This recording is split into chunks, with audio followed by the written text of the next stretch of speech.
بسم اللہ الرحمن الرحیم۔ کرنٹ ایشوز حالات حاضرہ کے ساتھ میں ہوں انور غازی۔ آج ہم بات کریں گے رحمان کے بندے کون ہیں اور شیطان کی پجاری کیا چاہتے ہیں۔ جب سے دنیا بنی ہے اس وقت سے رحمان کے بندوں کی اور شیطان کی پجاریوں کی آپس میں کشش، آپس میں جب کلش جاری ہے، مارکا جاری ہے، جاری رہے گا قیامت تک۔ اب دیکھنا یہ ہے کہ رحمان کے بندوں کی کیا صفات ہے اور شیطان کے پجاری کیا چاہتے ہیں۔ رحمان کے بندے خیر چاہتے ہیں، دنیا میں امن چاہتے ہیں، دنیا میں بھلائی چاہتے ہیں، دنیا میں امن و سکون چاہتے ہیں، اللہ کی عبادت چاہتے ہیں، بندے کی خدمت کرنا چاہتے ہیں، انسانیت کی خدمت چاہتے ہیں۔ شیطان کے پجاری دنیا میں فساد چاہتے ہیں، لڑائی چاہتے ہیں، فرقہ واریت چاہتے ہیں، قتل و غارت چاہتے ہیں، بد امنی چاہتے ہیں، فساد چاہتے ہیں، ایک دوسرے کو مارنا چاہتے ہیں، بد امنی چاہتے ہیں۔ اس کے ساتھ ساتھ چاہتے ہیں کہ دنیا انسانیت آپس میں دست و گریباں ہو جائے اور لڑ لڑ کے مر جائے۔ آج اگر ہم عالمی سطح پر جائزہ لیں تو ہو کیا رہا ہے؟ ہر شخص کہتا ہے کہ میں ہوں، ہم چو دگرے نیست، جو میں چاہ رہا ہوں وہی ہے، اس کے علاوہ سب جھوٹ ہے، جب فراڈ ہے۔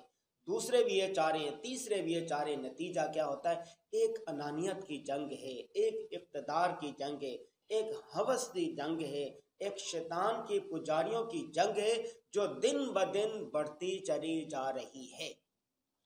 ہمارے بہت سارے دوست، ہمارے بہت سارے ساتھی، ہمارے بہت سارے مسلمان بھائی کلمہ گو، ایک اللہ، ایک نبی، ایک رسول کو ماننے والے نادانستہ طور پر یا دانستہ طور پر وہ شیطان کے پجاریوں کا ساتھ دے رہے ہیں، جس کی وجہ سے دنیا کا، ملک کا، قوموں کا، معاشروں کا امن و امان غارت ہو رہا ہے، لڑائی بڑھ رہی ہے، فساد بڑھ رہی ہے، کھچتانی بڑھ رہی ہے۔ میرے سامنے ایک حدیث پاک ہے، من سن سنتا حسنتا فعمل بها فله اجر مثل عاملہ۔ مفہوم اس کا یہ بنتا ہے کہ اگر کوئی شخص اچھے راستے کا انتخاب کرتا ہے، اچھا راستہ جاری کرتا ہے، بہترین طریقہ جاری کرتا ہے، اس کے بعد جو لوگ اس پر عمل کریں گے ان سب کا ثواب اس کو ملے گا۔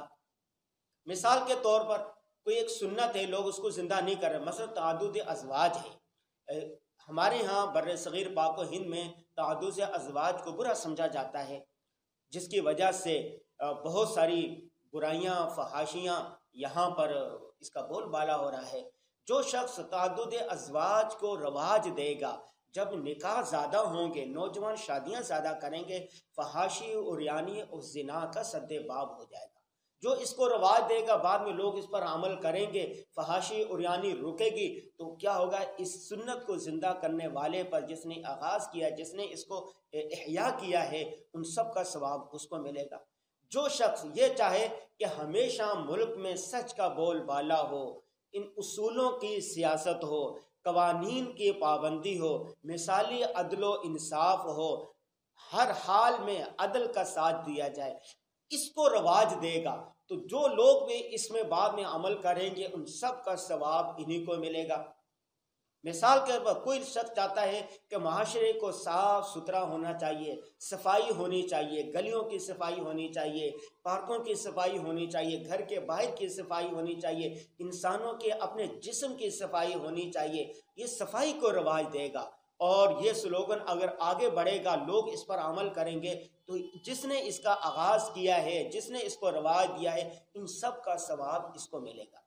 لیکن اگر کوئی چاہے کہ معاشرے کے اندر فحاشی پھیل جائے، عریانی پھیل جائے، بے حیائی پھیل جائے، زنا پھیل جائے، بدکاری پھیل جائے، نوجوان نسل بے راہ روی کا شکار ہو جائے، افراتفری ہو جائے، جھوٹ کا بول بالا ہو جائے، قتل و غارت ہو جائے، تو بعد میں جو لوگ اس طریقے پر عمل کریں گے ان سب کا گناہ اس شخص کو ملے گا۔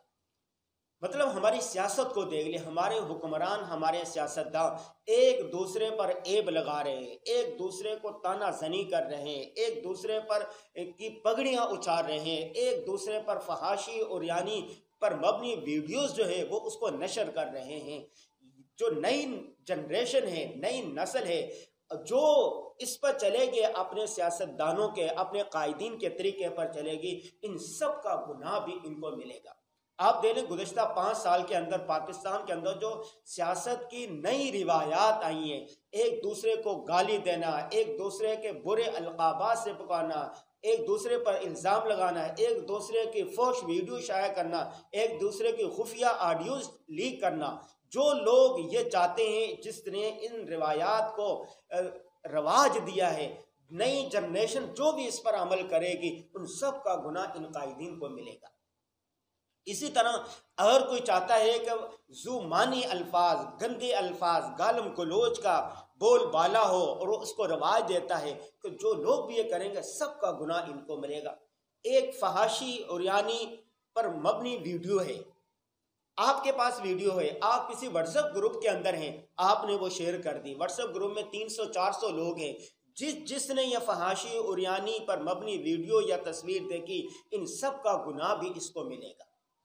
تو آپ اوپر سے لے کے، یعنی سیاست سے لے کے، حکمرانوں سے لے کے نیچے تک، عوام تک دیکھ لیں، آج کیا ہوتے ہیں، عوام جو ہے نا اپنے بادشاہوں کے طریقے پر چلتے ہیں، اپنے بڑوں کے طریقے پر چلتے ہیں۔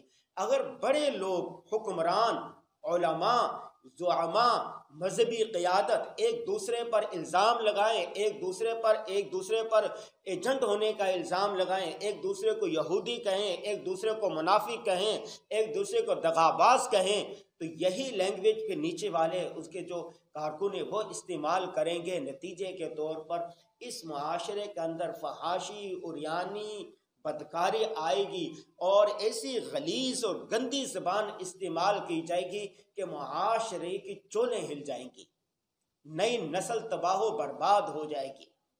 تو یہ جو دو کشمکش جاری ہے ایک رحمان کے بندوں کی، جو مثبت سوچ چاہتے ہیں، جو مثبت فکر چاہتے ہیں، جو چاہتے ہیں کہ ملک ترقی کرے، جو چاہتے ہیں کہ قوم ترقی کرے، جو چاہتے ہیں کہ معاشرہ ترقی کرے، جو چاہتے ہیں کہ معاشرے میں خیر کی باتیں پھیلیں، جو انسانیت کی فلاح و بہبود چاہتے ہیں، جو نوع انسانیت کی کامیابی چاہتے ہیں، اور دوسرے وہ ہیں جو معاشرے میں فساد، دغا، جھوٹ، منافقت، فحاشی عریانی کا بول بالا چاہتے ہیں۔ یہ دونوں کشمکش جاری ہے۔ شیطان کے پجاری اپنی پوری کوششیں کر رہے ہیں، لیکن رحمان کے بندے کہاں ہیں؟ وہ کیوں مثبت سوچ کے ساتھ خیر کو آگے نہیں پھیلا رہے؟ مثال کے طور پر ایک حدیث ہے، یہ ہم بیان کر رہے ہیں، آپ فحاشی عریانی پر مبنی ویڈیوز دیکھ لیں، وہ کیسے ملین میں جاتی ہے، لیکن علماء کرام کے بیانات، اچھی باتیں، احادیث، قرآن، درس قرآن، یہ دیکھیں کوئی 2000 دیکھنے والا، کوئی 3000 دیکھنے والا ہے۔ تو آپ ان ویڈیوز کو شیئر کیوں نہیں کرتے؟ یہ دین اسلام ہم سب کا ہے، قرآن ہم سب کا ہے، احادیث ہم سب کی ہے، اللہ ہم سب کا ہے، خیر کے ہم سب چاہنے والے ہیں، ہم سب مسلمان ہیں۔ لہذا مسلمانوں کو چاہیے، آپ سب کو چاہیے کہ جو خیر کی بات ہو، جو بہتری کی بات ہو، جو ملک و قوم کی فلاح و بہبود پر مبنی بات ہو، جو امن کی بات ہو، آپ اس کو آگے پھیلائیں، آپ اس کو شیئر کریں، آپ اس کو لاکھوں کی تعداد میں، ملین میں پھیلائیں۔ جو فحاشی عریانی، بے حیائی کی بات ہے، نہ خود آپ نے اس پر عمل کرنا ہے، نہ آگے آپ نے اس کو پھیلانا ہے۔ یہ دو کشمکش جاری ہے۔ آپ نے رحمان کے بندے بننا ہے، شیطان کے پجاری نہیں بننا۔ شیطان کے پجاریوں کے سامنے آپ نے سد سکندری بن جانا ہے، آپ نے دیوار بن جانا ہے۔ حدیث پاک میں آتا ہے کہ اگر کسی منکر کو دیکھو، من رآ منکم منکرن فلیغیرہ بیدہ، اگر دیکھو تو اپنے ہاتھ سے روکو، طاقت سے روکو۔ اب طاقت سے نہیں روک سکتے، قانون اپنے ہاتھ میں نہیں لینا، لیکن جتنا ہو سکتا ہے روکیں، تو آپ اس کو زبان سے منع کریں۔ اگر زبان سے بھی منع نہیں کر سکتے تو پھر دل میں اس کو برا سمجھو، یہ ایمان کا آخری درجہ ہے۔ تو آج جتنا ہم نے کیا، اس کا لباب یہ ہوا، تو آپ نے مثبت سوچ کے ساتھ ملک و قوم کے اندر جو فلاح و بہبود پر مبنی چیزیں ہیں، مثبت چیزیں ہیں، اس کو آگے پھیلانا ہے۔ آپ نے پروپیگنڈے کے پیچھے نہیں جانا، ملک ڈیفالٹ ہو گیا جی، معاشی حالات ایسے ہو گئے، ایسا ہو گیا، ویسا ہو گیا۔ کچھ نہیں ہونے والا پاکستان کو. پاکستان ریاست مدینہ کے نام پر بنا ہے، انشاءاللہ قیامت تک اس نے باقی رہنا ہے. پاکستان دن بدن ترقی کرے گا، پاکستانی معیشت ترقی کرے گے انشاءاللہ. بہت جلد پاکستان کو کوئی ایسا نجات دہندہ حکمران ملے گا جو ڈوبتی نیا کو کنارے لگا دے گا. آپ نے پروپیگنڈا نہیں کرنا، الزام نہیں لگانا، فحاشی اور یعنی پر مبنی بات نہیں کرنی. آپ نے مثبت سوچ کو، مثبت خبروں کو آگے پھیلانا ہے. آج کے اس ویلاگ کا یہی www.darsequran.com